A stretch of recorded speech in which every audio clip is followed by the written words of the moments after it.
चलो यही सिंबल बता रहे थे हम। तो हमने कहा कि अगर सिंपली ऐसे सर्कल से दिखा दे तो वो क्या है, वो नॉर्मल फीमेल है। वो क्या है, नॉर्मल फीमेल है। और अगर ऐसे सर्कल इसे स्क्वायर से दिखा दें तो वो नॉर्मल मेल है, वो नॉर्मल मेल है। लेकिन हमने अगला चार जो सिंबल लिया 3 4 5 6, उसमें थोड़ा डिफरेंट सिंबल लिया हमने। क्या लिया भाई, एक ऐसा पूरा सर्कल भरा हुआ लिया और एक ऐसे स्क्वायर भरा हुआ लिया और एक सर्कल तो था और स्क्वायर भी था, लेकिन सर्कल आधा भरा हुआ था और स्क्वायर भी आधा भरा हुआ था। ऐसे आधा भरा हुआ था और ये स्क्वायर भी आधा भरा हुआ था ऐसे। अब सवाल है कि ये कौन है। देखो इतना तो पता है कि सर्कल मतलब फीमेल और स्क्वायर मतलब मेल, तो ये कौन है। तो मैं कह रहा हूं अगर पूरा पूरा भर गया, चाहे वो सर्कल हो या स्क्वायर हो, तो वो डिजीज्ड है। डिजीज्ड है मतलब अफेक्टेड है, उसको रोग हो चुका है, उसको रोग है, वो अफेक्टेड है। और ये फीमेल है और ये मेल है।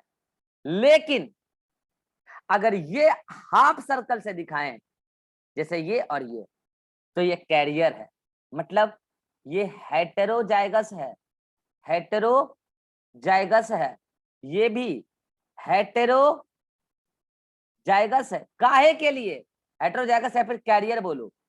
कैरियर किस चीज के लिए कैरियर भैया, कैरियर, ये बातें नोट्स में नहीं है, ऐड कर लीजिएगा, for autosomal disease, autosomal disorder. यहां पे भी फॉर ऑटोसोमल डिसऑर्डर, मतलब ये हेटेरोजाइगस कंडीशन में एक कैरियर है। अब देखो यार, हेटेरोजाइगस कंडीशन में या तो मेल होगा, सॉरी, या तो मतलब एक डोमिनेंट होगा और एक रिसेसिव, दोनों एलील होगा। इसी को हेटेरोजाइगस कंडीशन कहते हैं, इसी को हेटेरोजाइगस कंडीशन कहते हैं। और अगर हमने कहा ये कैरियर है, ये डिजीज नहीं है, मतलब ये अफेक्टेड नहीं है, तो क्या, अब मेरा लाइट चला गया,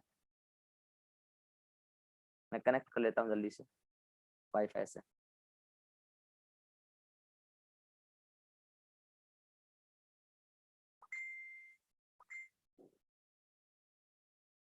कनेक्ट होने दो।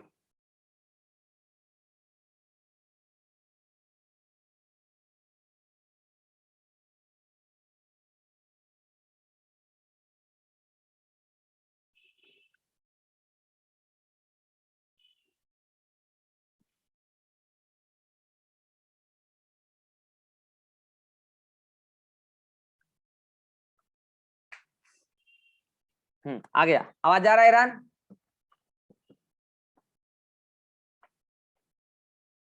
यस सर, आ रहा है। हाँ, तो मैं कह रहा हूं कि ये हेटेरोजाइगस कंडीशन में मतलब एक डोमिनेंट एलील है और एक साथ में रिसेसिव एलील है। ओके, तो ये हेटेरोजाइगस कंडीशन है। अब मैं कह रहा हूं कि ये पर्टिकुलर हेटेरोजाइगस कंडीशन फीमेल वाली है, लेकिन एक कैरियर डिजीज नहीं है। कर्सर शो कैसा नहीं कर रहा है, कर्सर शो नहीं कर रहा है। नहीं हाँ सर, अभी अचानक से होने लगा। हाँ, तो ये हेटेरोजाइगस है और ये कैरियर है। तो अगर मैंने कहा कैरियर है मतलब ये डिजीज नहीं है, मतलब ये अफेक्टेड नहीं है, मतलब इसको रोग नहीं है, लेकिन ये कैरियर है, इसका मतलब तुम क्या समझ सकते हो, ये किसके लिए कैरियर है, ऑटोसोमल डोमिनेंट के लिए या ऑटोसोमल रिसेसिव के लिए। हालांकि ये सब बातें हम आगे और भी करेंगे, ऑटोसोमल डोमिनेंट और रिसेसिव में भी और स्पेसिफाई करेंगे बातों को, ठीक है। अभी तो आप बस इतना याद रखो कि अगर इस तरीके का सिंबल हमने दिखा दिया और हाफ सर्कल को घेर दिया, तो मतलब वो ऑटोसोमल डिसऑर्डर के लिए कैरियर है, सीधा बस। और मैंने सर्कल कर दिया और हाफ घेर दिया, मतलब वो ऑटोसोमल के लिए हेटेरोजाइगस है और वो मेल है। लो यहाँ लिख लो, ये मेल है, ये मेल है और ये फीमेल है। अब इसमें, अब रुको रुको, इस सबको मिटाने दो और इसमें कुछ चीजें जो नोट्स में नहीं है वो ऐड करो। ये स्क्रीनशॉट लो जल्दी से, ऐड कर लेना नोट्स में, स्क्रीनशॉट लो जल्दी से लो।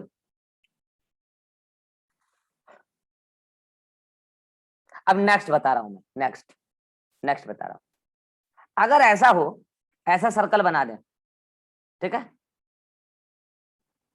और एक ऐसा स्क्वायर बना दें, बस बीच में ऐसे करके दे दें, ऐसे और ऐसे करके दे दें, तो पता क्या है, ये तो कैरियर है, कैरियर है 4, autosomal autosomal recessive, sorry sorry sorry sorry sorry 4 X linked recessive disorder, x linked recessive disorder. अब आपको पता है कि एक्स वाला अगर फीमेल है तो 2 को एक्स एक्स होगा, अगर दोनों के ही माथे पे रिसेसिव आ जाए तब तो वो रोग काउच कर देगी ना। लेकिन मान लो कोई भी एक पर्टिकुलर केस में मीटिंग ऑफ होता है, अभी टॉपिक खत्म हुआ ही नहीं है।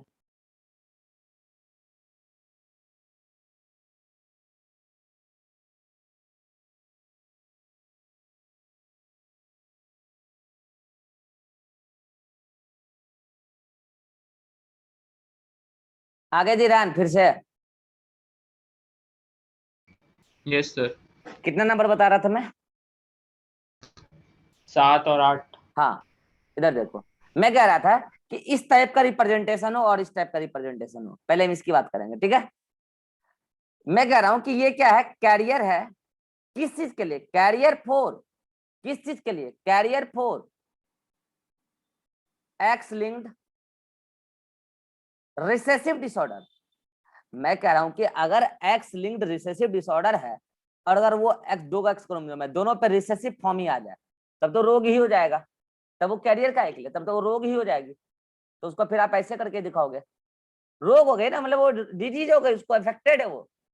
लेकिन मैं कह रहा हूं नहीं, वो कैरियर है, वो कैरियर है, लेकिन एक्स लिंक के लिए। अगर मान लो मैं कहता कि वो कैरियर है, ये लाइट भी यार बड़ा मजाक कर रहा है यार, कभी आ रहा है कभी जा रहा है। मैं कह रहा हूं कि नहीं, वो कैरियर है लेकिन ऑटोसोमल के लिए है, तो पता आप कैसे दिखाओगे, ऐसे ऐसे। मैं कह रहा हूं नहीं, वो कैरियर है, रोग नहीं है उसको, वो कैरियर है, मतलब रोग काउज कराने वाला एक एलील रखी है, कैरियर है। मतलब देखो यार, एक बात जान लो, आपको पता है ना, डोमिनेंट वाला हेटेरोजाइगस होमोजाइगस दोनों ही केस में खुद को रिप्रेजेंट करता है, चाहे वो रोग कराए या काम कराए, दोनों ही केस में खुद को रिप्रेजेंट करता है। तो जाहिर सी बात है, अगर हम ऐसा वाला अगर पहले दिखाए तो जाहिर सी बात है वो ऑटोसोमल के लिए तो है, लेकिन वो भी रिसेसिव वाले केस के लिए है।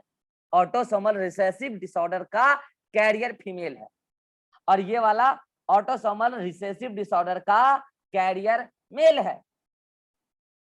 ले मैं कह रहा हूं नहीं, एक्स लिंक्ड रिसेसिव डिसऑर्डर के लिए कैरियर बताओ, तो आप क्या करोगे, ऐसे बना के बस बीच में एक डॉट दे दोगे, बस।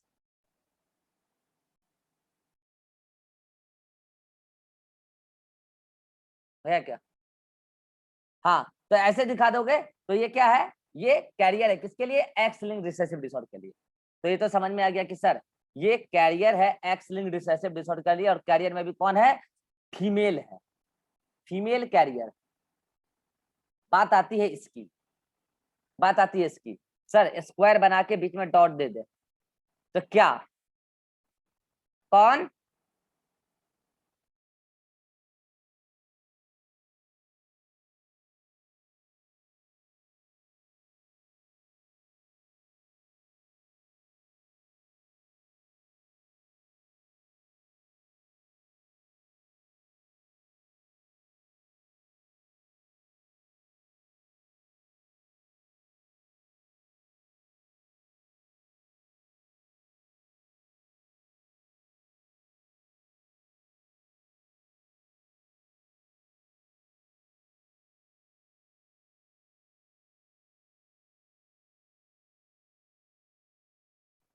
हाँ। तो मैं क्या कर रहा था कि ये ऐसे सर्कल बना के बीच में डॉट दे दिया, तो क्या एक्स लिंक्ड रिसेसिव डिसऑर्डर के लिए मेल कभी कैरियर हो सकता है क्या? नहीं, मतलब एक्स लिंक्ड रिसेसिव डिसऑर्डर के लिए मेल के कैरियर का मतलब क्या कहना है, कि एक एक्स क्रोमोसोम और एक वाई क्रोमोसोम। अब भाई ऐसा केस में एक रिसेसिव डिसऑर्डर, यहाँ अगर मान लो कोई रिसेसिव डिसऑर्डर मेल में हो रहा है तो एक रिसेसिव एलील यहाँ पे एक्स के माथे पे आएगा क्योंकि वो एक्स लिंक्ड है। और जान लो मेल के केस में एक्स लिंक्ड रिसेसिव डिसऑर्डर का एक एलील भी अगर आ गया एक्स के माथे पर तो रोग कराएगा, वो रोग कराएगा। कल मैं आपको जीनोटाइप के साथ भी बताऊंगा, रोग करा देगा वो। मेल के केस में एक्स लिंक्ड रिसेसिव डिसऑर्डर के लिए कैरियर मिलेगा ही नहीं। कैरियर कब होगा? जब रिसेसिव एलील का एक प्रेजेंस हो और डोमिनेंट का एक प्रेजेंस हो। अरे भाई यहाँ तो हेमीजाइगस कंडीशन है, यहाँ तो हेमीजाइगस कंडीशन है। तो यहाँ पे एक्स लिंक्ड रिसेसिव डिसऑर्डर के लिए मेल कभी कैरियर हो ही नहीं सकता, मतलब ऐसा सिंबल पॉसिबल ही नहीं है। मैं यही बताना चाह रहा हूं, ऐसा सिंबल पॉसिबल ही नहीं है, not possible, because male is hemizygous, male is hemizygous for sex chromosome. Male hemizygous होता है सेक्स क्रोमोसोम के लिए, सीधा बात है, पॉसिबल ही नहीं है ऐसा। ठीक है, नेक्स्ट। यहां तक समझ में आया जी रान? Yes sir. नेक्स्ट, कई बार क्या होता है ऐसा सर्कल बनाते हैं और ऐसे कर देते हैं, या फिर ऐसा सर्कल बनाते हैं और ऐसे काट देते हैं। ठीक है, इसका मतलब ये नहीं कि गलत है। कई बार क्या होता है ऐसा ये बनाते हैं और ऐसे करके एक लाइन दे देते हैं डॉट बीचों बीच, या फिर ऐसे बना के ऐसे करके काट देते हैं। इस दोनों का ही मतलब क्या है? इसका मतलब है death of female, death of female, किसी भी कारण से डेथ, इसका मतलब है death of male, death of female and death of male. Easy है ये वाला, इजी है, इसमें क्या है कोई दिक्कत नहीं है। ठीक है, स्क्रीनशॉट ले लो, मैं बता रहा हूँ इसमें क्या एडेड नहीं है नोट्स में, सुनना। ये एडेड नहीं है, इसको ऐड कर लेना। ये वाला इसके साथ ये एडेड नहीं है, ये सिंबल, ये भी, ये दोनों सेम होता है, ऐड कर लेना। स्क्रीनशॉट लो जल्दी से, ले लिए? चलिए नेक्स्ट, 11 नंबर पे। कई बार क्या होता है आपको ऐसा बना हुआ लिखा हुआ दिखेगा, ऐसा, इसका मतलब होता है एबॉर्शन, इसका मतलब होता है एबॉर्शन। ठीक है, एबॉर्शन या स्टिल डेथ, स्टिल डेथ मतलब मरा हुआ बच्चा पैदा हुआ है। हमने बताया ना कई बार, कई सारे ऐसे रोग नहीं होते जो लीथल होते हैं, और एब्सोल्यूट लिथैलिटी, एम्ब्रियोनिक कंडीशन में ही डेथ कॉज करा देना। तो बच्चा तो मर चुका है, मतलब बच्चा पैदा ही हुआ है मरा हुआ, उसी को बोलते हैं एबॉर्शन, उसी को बोलते हैं स्टिल डेथ। तो अगर कोई ऐसा बच्चा है जो मरा हुआ पैदा हुआ है तो उसको ऐसे ही दिखाते हैं, चाहे वो फीमेल हो या मेल हो, उसको ऐसे ही दिखाते हैं, चाहे वो मेल हो फीमेल हो। ठीक है, नेक्स्ट। कई बार क्या होगा आपको ऐसा देखने को मिलेगा, देखिएगा ऐसे,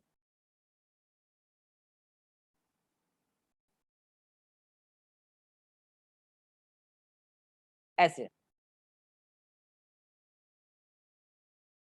और उसको ऐसे ज्वाइंट कर देगा। इसका मतलब पता है क्या? इसका मतलब पता है क्या? यहाँ पे ये दोनों ही लड़की है, लेकिन इस लाइन का मतलब ये है कि ये दोनों ट्विंस है, दोनों लड़की ट्विंस है।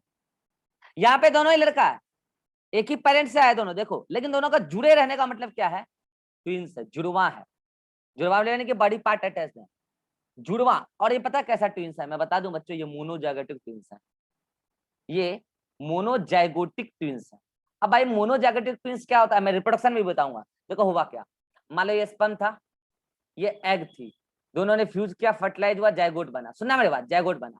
कई बार क्या होता है जाइगोट का डेवलपमेंट चल रहा था, मरूला बन रहा था, उसी दौरान कुछ पार्ट जाइगोट से कट गया, और मतलब जाइगोट दो हिस्से में बट गया, और दोनों हिस्सा अलग अलग पर्टिकुलर इंडिविजुअल में डेवलप कर गया। तो बताओ इस दौरान अगर इसमें मान लो, इसमें तो वाई ही होगा, मेल है, ऐसे इसमें वाई भी हो सकता है, एक्स भी हो सकता है। ठीक है, इसमें तो एक्स ही होगा। तो जाइगोट में जो सेक्स आएगा, जाइगोट पहले एक बना है, फिर उसी के डेवलपमेंट से बाद में टूट के दो हो गया, तो जाइगोट में जो सेक्स आएगा, अगले जो दो बच्चे बनने वाले हैं, चाहे 3 भी बन जाए, 4 भी बन जाए, सब में एक ही जैसा सेक्स आएगा। इसी को बोलते हैं मोनोजाइगोटिक ट्विंस। तो इसका मतलब ये दोनों लड़की का अगर अटैचमेंट दिखा रहे हैं इस तरीके से, पहले बार ऐसे दिखाया तो मतलब ट्विंस है, दोनों को जोड़ दिया मतलब मोनोजाइगोटिक ट्विंस है। यहाँ पे दोनों लड़की है, यहाँ पे दोनों लड़का है, और ऐसा एक और रिप्रेजेंटेशन इसी से मिलता जुलता, ध्यान देना क्या कर रहा हूं मैं, ऐसे ऐसे, ध्यान देना, ऐसे या फिर ऐसे। अब पता है ये क्या है, ये डायजाइगोटिक ट्विंस है, ये डायजाइगोटिक ट्विंस है। क्या होता है भाई डायजाइगोटिक ट्विंस? देखो ऐसे तो क्या होता है ना, नॉर्मली एक ही ओवम फ्यूज होती है एक स्पर्म के साथ। अच्छा, इसी को फ्रेटर्नल फ्रेटर्नल ट्विंस भी कहते हैं, ठीक है। नॉर्मली क्या होता है, एक ही एग एक ही स्पर्म के साथ फ्यूजन होता है, लेकिन कई बार क्या होता है डबल भी हो जाता है।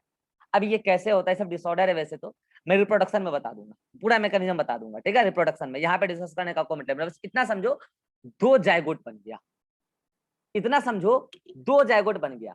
अब अगर ऐसा है दो स्पर्म का फ्यूजन हुआ है, दो जायगोट बना है, तो हो सकता है वो दोनों ही स्पर्म, हो सकता है दोनों स्पर्म एक्स एक्स लेके चला हो, या ये हो सकता है कि एक स्पर्म वाई लेके चला हो और एक स्पर्म एक्स लेके चला हो, अलग अलग एग को फ्यूज किया हो, क्योंकि फीमेल के पास तो हमेशा एक्स ही रहेगा ना।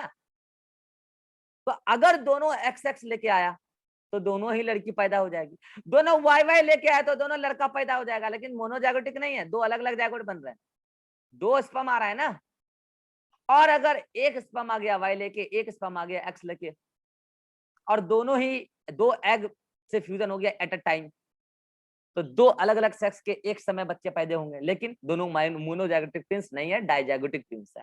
इसका मतलब यदि किसी फैमिली में, यदि किसी फैमिली में अपोजिट सेक्स के दो बच्चे एट अ टाइम पैदा हुए हैं, इसका मतलब हो सकता है, मतलब अगर अपोजिट सेक्स के एट अ टाइम पैदा हुए हैं तो कंफर्म है कि वो डाइजाइगोटिक ट्विंस है, कंफर्म है कि दो स्पर्म फ्यूजन किया है दो एग के साथ। लेकिन अगर किसी फैमिली में एक साथ दो लड़के पैदा हो गए या एक साथ दो लड़की पैदा हो गई, तो आप दावे के साथ ये नहीं कह सकते कि डायजाइगोटिक ट्विंस है या मोनोजाइगोटिक ट्विंस है, ये आप दावे के साथ नहीं कह सकते, इसके लिए पता लगाना पड़ेगा पहले, ठीक है। तो ये आप दावे के साथ नहीं कह सकते हो, क्योंकि फर्टिलाइजेशन बाय चांस इवेंट है, क्या हुआ नहीं हुआ, ये आप वो कहते हैं ना आजकल चेकअप बार बार कराते रहना चाहिए, वो अगर आप रेगुलर चेकअप कराओगे ना तो शायद पकड़ में आ जाएगा, कब, प्रेगनेंसी के दौरान, तब पकड़ में आ जाएगा कि ट्विंस होने वाला है, ट्विंस में भी क्या होने वाला है, दोनों लड़का या दोनों लड़की। लेकिन ये सब चेकअप कराना आजकल मना होता है, ठीक है।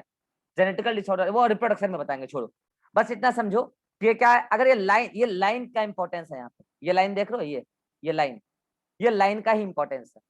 अगर लाइन जोड़ दिया मतलब मोनोजाइगोटिक, एक ही जाइगोट से दोनों बने हैं। और ये लाइन क्या बताता है, ये लाइन बताता है कि ट्विंस हैं। बोलो यहाँ तक क्लियर है? अरे बोलो। यस सर, हाँ सर। नेक्स्ट नेक्स्ट नेक्स्ट तो क्या है? स्क्रीनशॉट ले लूँ सर? क्या हुआ? हाँ ले लो, ऐसे इसमें कुछ पिछले है वाले नहीं, ऐसे इसमें कुछ नया है नहीं, चलिए।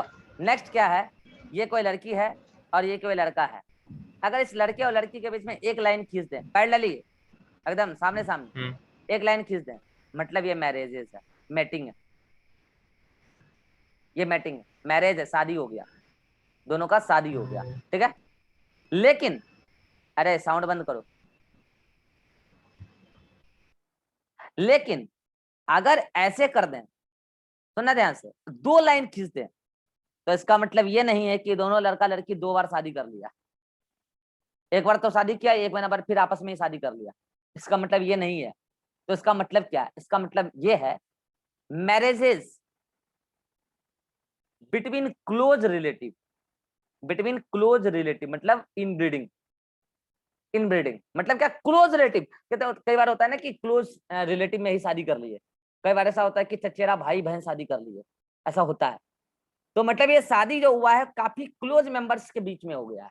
तो ये डबल लाइन यही बताता है कि मेटिंग या फिर मैरिजेस, ऐसे शादी करते क्यों है, शादी करते हैं बायोलॉजिकली मेटिंग के पर्पज से, ठीक है, और कोई मकसद नहीं होता बायोलॉजिकली, ठीक है, और कोई मकसद नहीं होता biologically, marriage between close relative. अच्छा, इसी को एनसीईआरटी में एक वर्ड दे रखा है, मैं बताता हूँ क्या दे रखा है, ध्यान देना, कॉन्सेजीनियस मैरिजेस, इसका मतलब यही होता है, मतलब मैरिजेज बिटवीन क्लोज रिलेटिव। ये वर्ड अगर देखने को मिल जाए, और ये कई बार एग्जाम में आया हुआ है, याद रखना, ये सिंबल, ये देखे पूछलेगा, चार ऑप्शन दे देगा, ये सिंबल क्या रिप्रेजेंट करता है, तो मैं बता दिया क्या रिप्रेजेंट करता है। बोलो यहाँ तक क्लियर है? सारे रिप्रेजेंटेशन मैंने बता दिया। Yes sir. अब देखो पेडिग्री कैसे बनता है ये तो मैं तुमको कल सिखा दूंगा, लेकिन ये सारा सिंबल याद करके आओगे तब मजा आएगा कल। और कल मतलब कल का मतलब टीटीएस में जो भी क्लास आएगा अगला, ये सारे करके आओगे सिंबल याद लिख के अच्छे से समझ के तो मजा आएगा। ये इधर अभी जो इस वाली मीटिंग में जितने भी सिंबल बताए ना इसमें बच्चे को कंफ्यूजन नहीं होता है। यहाँ के बाद 9 नंबर के बाद बच्चे को कोई कंफ्यूजन नहीं होता है। मतलब समझ आता है ऐसा कट्टम कुट्टी लग गया मतलब मर गया, चाहे वो लड़का हो कि लड़की हो, कोई कंफ्यूजन नहीं। यहाँ पे भी समझ आता था एबॉर्शन हो गया, ऐसे मरा हुआ गिर गया मतलब बच्चा मरा हुआ है, बच्चे को यहाँ पे बच्चा समझ जाता है, थोड़ा सा ध्यान देता है समझ जाता है। ऐसे है मतलब ट्विंस है, अगर 20 से जोड़ दिया ध्यान से देखना तो मोनोजाइगोटिक है, नहीं जोड़ा तो डायजाइगोटिक है।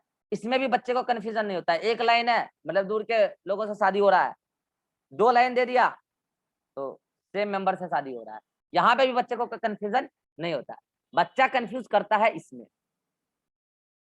बच्चा कंफ्यूज करता है, बच्चा कंफ्यूज करता है बस इसमें, ठीक है। तो ऐसा तो मिलता ही नहीं है। और ये होता है एक्स लिंक्ड रिसेसिव डिसऑर्डर के लिए कैरियर, कैरियर ये होता है फीमेल है। और ये होता है ऑटोसोमल रिसेसिव के लिए कैरियर, ये भी होता है ऑटोसोमल रिसेसिव के लिए कैरियर मेल फीमेल। और ये मैंने बना दिया, ये मैंने बना दिया अगर, या फिर ये बना दिया मैंने मतलब वो डिजीज है, उसको डिजीज है, कोई भी डिजीज उसको डिजीज है, उसको डिजीज है, पूरा डिजीज है वो, उसको रोग है, अफेक्टेड है वो, कैरियर वायर नहीं, उसको रोग हो गया है, क्या वो रिसेसिव हो डोमिनेंट हो क्या हो नहीं मतलब उसको रोग है। बच्चा इसी में मतलब इतने में बच्चा कंफ्यूज होता है, बाकी बच्चा कहीं कंफ्यूज नहीं होता है। और वो पहला नंबर दूसरा नंबर वाला इसमें क्या है यार, मेल फीमेल याद करो, मैंने कहा पहला नंबर सिंबल ये था, दूसरा ये था, तीसरा हमारा ये था, चौथा ये था, पांचवा ये था, छठा ये था, सातवां ये था और आठवां ये था। तो मैंने कहा ना 8 नंबर, ये देखो मैंने कहा ना 8 नंबर तक ही बच्चा को कंफ्यूजन होता है, उसके बाद कोई कंफ्यूजन नहीं है, यहाँ तक कोई कंफ्यूजन नहीं है। बच्चा कंफ्यूज होता है, ये 1 2 में भी कंफ्यूजन नहीं है, बच्चा कंफ्यूज होता है केवल ये 5 6 3 4 5 6 7 8, बच्चा इनमें कंफ्यूज होता है। तो याद रखना है भैया ये 3 4 वाले में कोई भी रोग हो सकता है मेल फीमेल को, और 5 6 वाले में ऑटोसोमल के रिसेसिव के लिए कैरियर है, होमो हेटेरोजाइगस कंडीशन है। और ये एक्स के लिए फीमेल है कैरियर, और ये पाया ही नहीं जाता, पॉसिबल है ही नहीं क्योंकि मेल हेमिजाइगस होता है। बोलो सारे सिंबल क्लियर हैं तब मजा आएगा कल, बोलो। सो गया? Yes sir. सो गया, ठीक है अच्छा। स्क्रीनशॉट कर लेना। अच्छा चलो ठीक है, फिर नेक्स्ट क्लास में कंटिन्यू करेंगे पेडिग्री को, ठीक है। फिर मिलते हैं सेल वाले क्लास।